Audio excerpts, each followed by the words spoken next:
litigio lo que queremos evitar, digamos, para descongestionar juzgados, que de pronto esa no es la real motivación, sino porque creemos en sí mismos, en los mecanismos, porque creemos que conducen a una paz duradera, ¿no? Hablando de posconflicto.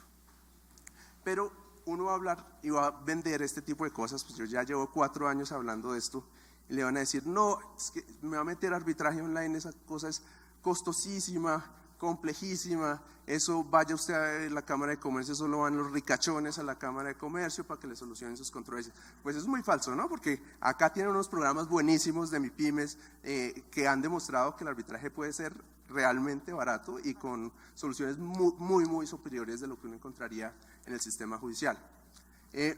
Pero además, también las personas creen, oiga, arbitraje es otro proceso judicial, y ahí sí se les tiene que dar la razón, ¿no? Al menos conforme a la legislación colombiana, termina funcionando el arbitraje como si fuera un proceso judicial, solo que es ante privados y digamos en salas bonitas y que funciona realmente como debería funcionar un proceso. Y por último, pues hay poca difusión, y eso es algo en lo que se ha trabajado mucho por parte del Ministerio de Justicia y de la Cámara de Comercio de Bogotá, por ejemplo, pero que hay un largo camino por recorrer, ¿no? Ese es lo que también ayer hablaba el doctor Uprimni, ¿no? Entonces, la gente sabe que existe un centro de conciliación, pero si le dicen qué es la conciliación, no saben qué es. Y arbitraje, pues ni se diga. Entonces, ¿qué fue lo que empezó a hacer Colombia? Desde el 2013 empezó a trabajar muy activamente en el Grupo 3 y, digamos, empezó a presentar los logros colombianos, digamos, los avances que se habían dado en Colombia como una forma de incentivar la adopción de este tipo de mecanismos.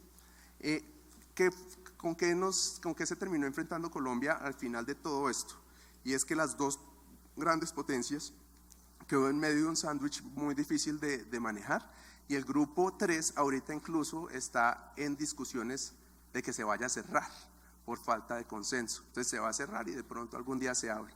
Pero eso no quiere decir que lo que se haya avanzado ahí no sea de utilidad, al menos para adopción interna. Y además nosotros tenemos una gran ventaja, y es que el gran paso ya se dio.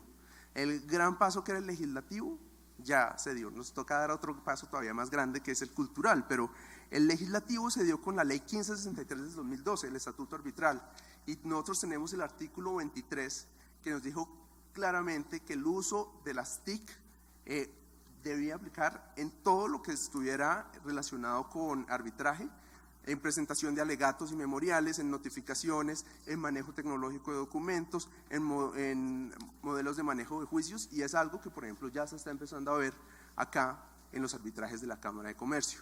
Si bien son formales en la medida en que siguen muchos de los pasos que obliga la ley, al menos se puede hacer una notificación perfectamente a través de un correo electrónico, algo que era simplemente inconcebible hace 5 años. Entonces hay un avance importante, y lo realmente rescatable de esto es que ya no tenemos la atadura de manos que nos imponía la necesidad de que todo se tuviera que hacer por escrito, ¿no? En papel. Ya salimos de la dictadura del papel. Y tenemos el decreto 1829, que es el reglamentario de este tema, nos define arbitraje online y plataforma tecnológica. Fíjense, una base legal importantísima que sigue el ejemplo de la CENUDME, ¿no? Plataforma tecnológica o proveedor ODR. El uso de medios electrónicos nos reitera lo que ya nos dijo el artículo 23 del Estatuto Arbitral.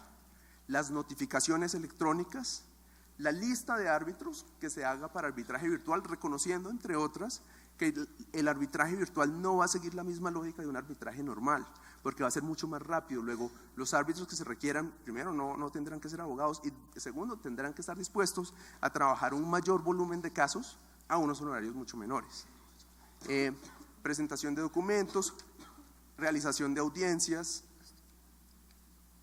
Ahora, dos cosas interesantes que nos trae la ley 1563, y es, normalmente uno debería, digamos, si no se indica el centro arbitral, tendría que presentarlo en el lugar de domicilio de la parte demandada, ¿no? Eso nos dice el artículo 12 de la ley 1563.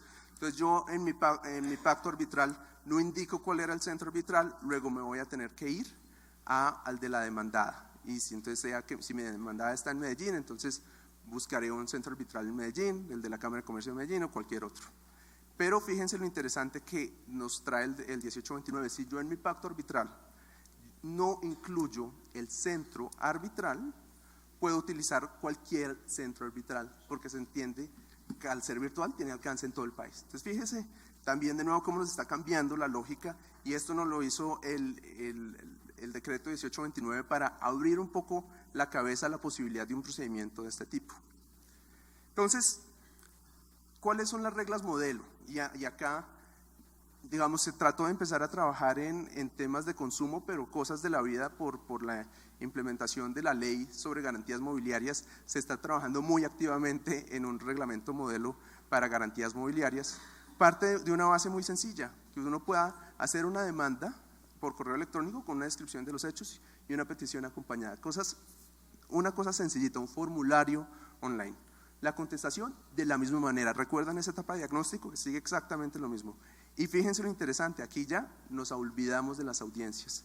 Después de que se envía la contestación, ya entramos a una etapa de decisión. ¿Qué era lo que se había pensado en principio? Pues cualquier controversia que fuera de menor cuantía, ¿no? La necesidad insatisfecha se había identificado para las cuestiones de menor cuantía. Sin embargo, pues eso no es una restricción. Las partes podrían pactar un arbitraje de este tipo para cuantías mucho mayores, no hay ningún problema. Y otro elemento bien interesante, la decisión es ex equo et bono, es decir, una decisión en equidad. Nos salimos de nuevo de la lógica abogadil. La decisión del árbitro es en equidad. ¿Por qué? Porque tenemos cuantías muy pequeñas y queremos solucionar el problema. Si le queremos meter discusiones legales, digamos, ese ir y venir, y entonces que la nulidad y la tutela, contratutela y no sé qué, nos vamos a ver en dificultades para solucionar el tema. Entonces, fíjense cómo está planteado el proceso de resolución online de controversias para el caso colombiano. Digamos, el reglamento modelo que esperamos el Ministerio de Justicia adopte prontamente y en el que venimos trabajando como 2 años más o menos. Tenemos una demanda y una contestación en formato electrónico muy fácil. Fíjense que la forma de acceder ahí es inscribiendo un correo electrónico y ya uno entra a esa plataforma. Luego, la plataforma va a estar en el medio de todo. ¿Por qué? Porque va a ser a través de la cual se va a realizar todo el mecanismo. Tenemos un espacio de negociación automatizada, siguiendo de nuevo el reglamento UNCITRAL. Reconocemos, digamos, en algún momento se había eliminado esto, pero nos convencieron después de un rato que era importante mantener una negociación. Pero fíjense que no es una negociación facilitada, no hay que intervenir un tercero, sino es a través del mismo mecanismo, ¿no? Entonces la persona le dice, venga, tengo este problema, y el otro le dice, bueno, le tengo esto, no sé qué, quiere evitarse, digamos, los costos de tener que irnos a arbitrajes y bueno, tratemos de solucionarlo. Luego se asigna un árbitro, nada más que un árbitro. Entramos en etapa probatoria, ahí el árbitro puede pedir más información si lo estima necesario, y finalmente un laudo. Audiencias, nada, se eliminaron todas las audiencias. Una cosa importante que hay que resaltar es que no habría en principio recursos contra esta decisión arbitral, y lo que se ha estimado, teniendo en cuenta las experiencias internacionales, es que un caso de esto se podría llevar por $300, pero incluso se han hecho modelos financieros que harían esto viable a solo $50, de alrededor de 150.000 pesos. Uno pudiera llevar un caso de estos hasta el final a través de un mecanismo de estos que estuviera, digamos, en principio subsidiado por el Estado en alguna medida, y que partiría de la necesidad de que los árbitros también redujeran sus honorarios. Fíjense además para dónde estamos apuntando. El origen real de todo el tema de los ROC en Colombia estuvo por comercio electrónico, ¿no? Y ese es el origen internacional. Teníamos una inquietud de cómo resolver controversias de comercio electrónico. En Colombia el entusiasmo ha ido mucho más allá y se ha dicho en insolvencia, en garantías mobiliarias o transacciones aseguradas, en controversias entre accionistas o en reembolsos o en reversión de pagos por comercio electrónico. Entonces fíjense la cantidad de mecanismos en los que se está estudiando. El que va más adelantado, como yo les decía, es el de transacciones aseguradas, donde se está diciendo, mire, podemos resolver un lío con un banco en menos de un mes a través de este mecanismo con un árbitro que decida rápidamente un pleito de este tipo. Entonces veamos el modelo de la CENUDMI, fue maravilloso, pero Colombia tuvo que adaptarlo a sus propias necesidades y expandirlo. Entonces, pues claro, ¿cuál es la similitud? Tanto el gobierno colombiano como la CENUDMI están proponiendo reglas modelo, pero no son reglas que siempre se deban aplicar de la misma forma. Luego, lo que va a hacer el Ministerio de Justicia es tener una resolución modelo en la que les va a decir, miren, pueden utilizar esto, ténganlo en cuenta, pero si usted quiere hacerlo de otra manera, pues preséntemelo y yo se lo apruebo centro de arbitraje virtual. Eso es, digamos, una posibilidad. También permite la participación de múltiples proveedores de bienes y servicios, y es que sería ideal que las empresas, por ejemplo, como sindicato, pudieran afiliarse a un centro de resolución de controversias online, y le dicen, mire, cualquier tema que yo tenga, entonces, qué sé yo, el grupo Éxito, por temas de consumidor me puede llegar acá, o un banco, cualquier tema de discusión que yo tenga de garantías mobiliarias, me voy a ir con la Cámara de Comercio de Medellín, ¿no? Entonces, en ese sentido, pueden direccionarse, puede hacer una gran economía de escala y pueden solucionarse muchas más controversias. Dos fases, en eso estamos también en común con el modelo internacional, una negociación o de acuerdo directo, que es automatizada, siguiendo el modelo eBay, y otra que sea, digamos, en CENUDMI se ha pensado en acuerdo facilitado o arbitraje, pero digamos el hecho es que se considera un procedimiento de dos fases. También otra de las cosas importantes de similitud entre ambos mecanismos, el arbitraje sería ex equo et bono, digamos la decisión sería en equidad, teniendo en cuenta los términos contractuales, ¿no? Eso es digamos la única que se tendría en cuenta de nuevo para ayudar a facilitar la controversia. ¿Qué otra similitud? Un solo árbitro, que no necesariamente es abogado, la toma de decisiones expedita sin necesidad de ese discovery o de ese descubrimiento, a menos que el árbitro así lo decida. Luego se le está dando un poder grande al árbitro para que diga, necesito pruebas, pero es porque lo quiere solucionar rápido.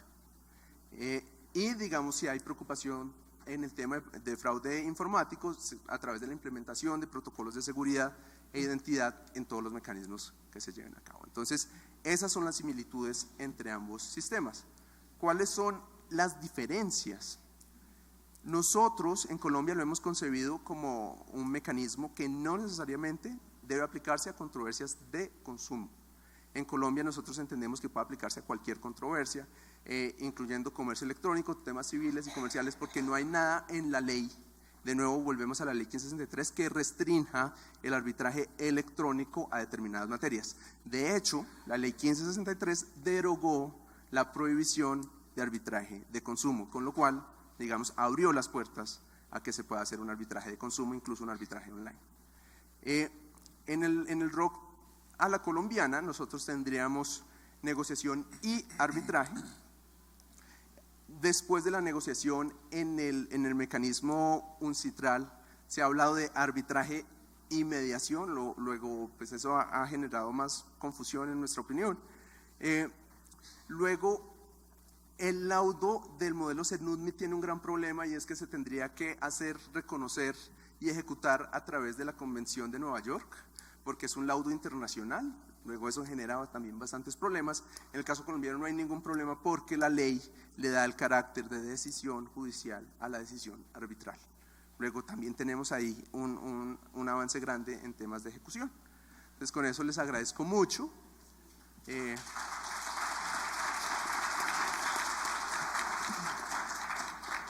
Muy bien, muchísimas gracias. Tenía varias preguntas para plantear, pero dada la hora, vamos a hacer solamente dos preguntas. La primera pregunta está dirigida a nuestro primer panel de Marcela y Juan José, y básicamente es: ¿cuáles creen que son las principales limitantes a la resolución de controversias online? ¿Qué creen ustedes que son los principales, digamos, obstáculos que han tenido los países para poder implementarlos? ¿Es un tema cultural? Yo creo que hay algo… Sí. Yo creo que hay algo cultural que tiene que ver con la alfabetización tecnológica. temas de alfabetización tecnológica, por ejemplo, en algunos casos. Pero aquí también lo otro es el otro lado de la moneda. O sea, yo creo que falta una estrategia de parte de, por ejemplo, instituciones que sean similares a las estrategias de mercado, similares a las estrategias que ocupan las empresas para llevarnos a utilizar una aplicación, por ejemplo. En ese sentido, lo mismo, falta también identificar algunas necesidades jurídicas que de repente no son las mismas de las personas que están programando los sitios web que sirven a una resolución de conflictos. Por lo tanto, no tienen las características que debieran tener. Y en ese sentido, no sé, algunos errores frecuentes que se cometen puede ser malentender el diseño de una página. El diseño no solo tiene que ver en general con cuestiones cosméticas. Si ustedes ven un cartel que los está invitando a un concierto, es extremadamente sencillo y focalizado en la información esencial, que sería qué cosa, el cómo y dónde. Por lo mismo, destacábamos en la presentación lo que tiene que ver con la usabilidad de los sitios web. Los sitios web deben estar diseñados de una manera que sea amigable, por supuesto. Uno mira un cartel que es más amigable o que está en colores, pero además debe estar diseñado en términos de que permita llegar a la información de una manera extremadamente sencilla. Por lo mismo que decíamos, si es que la información está, pero no es posible llegar a ella con facilidad, no es razonable decir que está. Bueno, para complementar un poco lo que dice Juan José, según nuestro estudio, el problema más importante es que muchos sitios web no tienen un enfoque en el ciudadano. Por ejemplo, si uno analiza las páginas del Poder Judicial, en las cuales revisamos principalmente temas de alimentos o temas de cobro de pequeñas deudas, son páginas diseñadas principalmente para abogados, para gente que conoce temas jurídicos, no así para una persona no letrada en el fondo. Esto hace que muchos sitios hayan avanzado en cuestiones tecnológicas, o sea, como decía Juan José, de mostrar un sitio con muchísimas características y mejoras en ese sentido, pero no enfocado en el ciudadano, en cómo yo, una persona normal, puedo acceder al servicio. En este sentido también es importante, y a nivel regional no lo hemos identificado, hacer estudios de problemas de prevalencia en la población. O sea, identifiquemos cuáles son los problemas jurídicos que están afectando a nuestras personas. Y en virtud de eso diseñar plataformas, diseñar mecanismos que hagan más efectivo ese tipo de soluciones.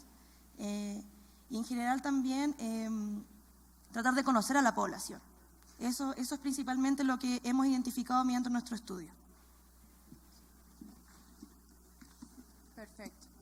Para Nicolás y para Valentín, ¿cómo se garantizaría la plena identidad de los usuarios que acceden a acudir a ese tipo, digamos, de soluciones o de resolución de conflictos online? ¿Cómo hace el operador para poder saber que efectivamente son ese tipo de personas las que están allí detrás de la pantalla?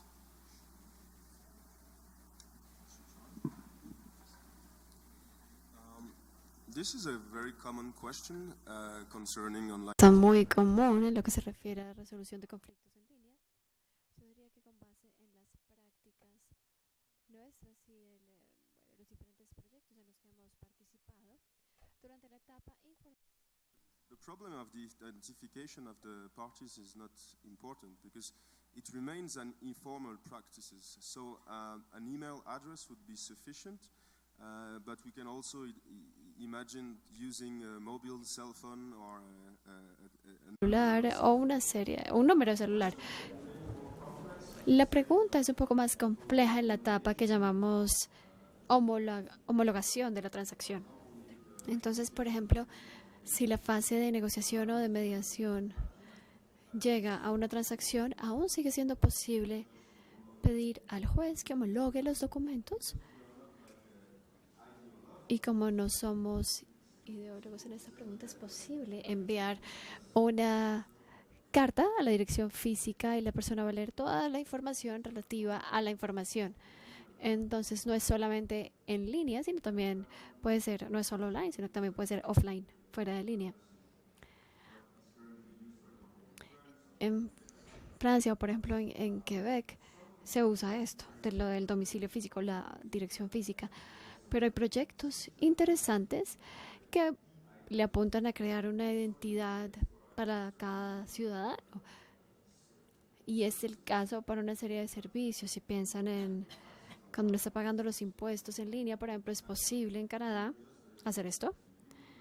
Y simplemente hay un número único adjunto o relacionado con cualquier ciudadano y se puede utilizar esta herramienta para identificar la parte, especialmente si el ROC está cobijado por el sistema judicial tradicional. Esta es una pregunta común. Luego,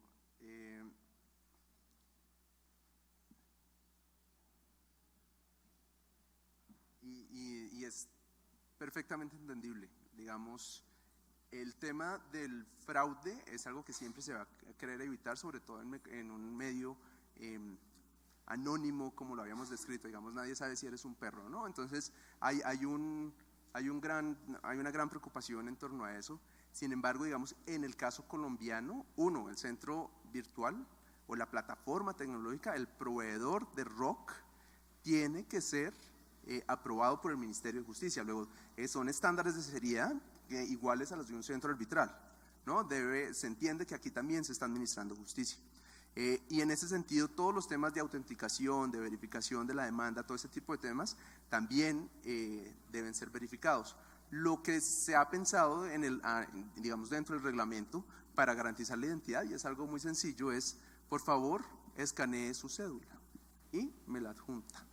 Entonces ya tendría que ser alguien como muy de mala fe, pues para que cambie la cédula, etcétera, etcétera, etcétera. Pero ese tipo de cosas también la podrían hacer en una demanda judicial normal, ¿no? Entonces, pero como un mecanismo de verificación que se ha incluido dentro del reglamento es adjunte copia de su cédula, adjunte copia de su NIT, que es facilísimo de conseguir, que no le pone una carga mayor al demandante o al demandado y simplemente pues ayuda a que las reglas de juego sean más previsibles. Entonces, en ese sentido, como entre los requisitos que tienen que satisfacer esas plataformas tecnológicas está seguridad online, prevención de fraude, protección personal de datos. Sin eso no sería aprobado por el Ministerio de Justicia. Gracias. Bien, señores, pues aquí debemos contarles nuestra experiencia en la Cámara de Comercio de Bogotá. Pues me permito decir que ya tenemos trámites conciliatorios que los podemos realizar 100% online, cero papel.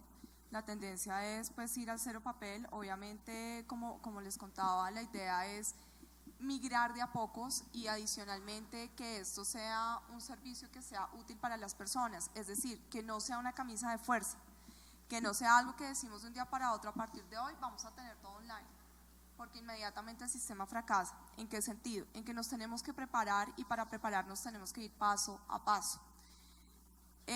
Como hemos visto a lo largo del seminario y las personas que digamos estamos involucradas y como decía Nicolás, enamoradas de los métodos alternativos de solución de conflictos, tenemos una ventaja bastante importante y es que podemos trabajar desde el ámbito que queramos hacerlo. Tenemos conciliadores en equidad, tenemos árbitros, tenemos amigables componedores, en fin, hay un sinfín, digamos, de mecanismos a través de los cuales podemos ayudar a resolver controversias. Y en esa medida la idea no es tenerle miedo a la virtualización. La idea es hacer las cosas y hacerlas bien hechas. ¿Cómo hacemos para que eso sea posible? La pregunta que acaban de plantear y que acaban de responder Nicolás y Valentín, y les cuento experiencias. Una vez estábamos recibiendo un testimonio hace ya varios años y lo estábamos haciendo a través de un sistema de Skype, porque no había otra cosa, había Skype. Entonces empezamos a hacerlo a través de este sistema y nos pasaba que a través de la pantalla veíamos cómo pasaban papelitos así y veíamos cómo el señor de un momento a otro se quedaba mirando fijamente y nos decía en pantalla que un momento porque no le entendía al otro lo que le estaba diciendo, y adicionalmente la apoderada en la mitad de la audiencia estaba chateando y decía un momento, esperen esa pregunta todavía no, mientras ella escribía la respuesta.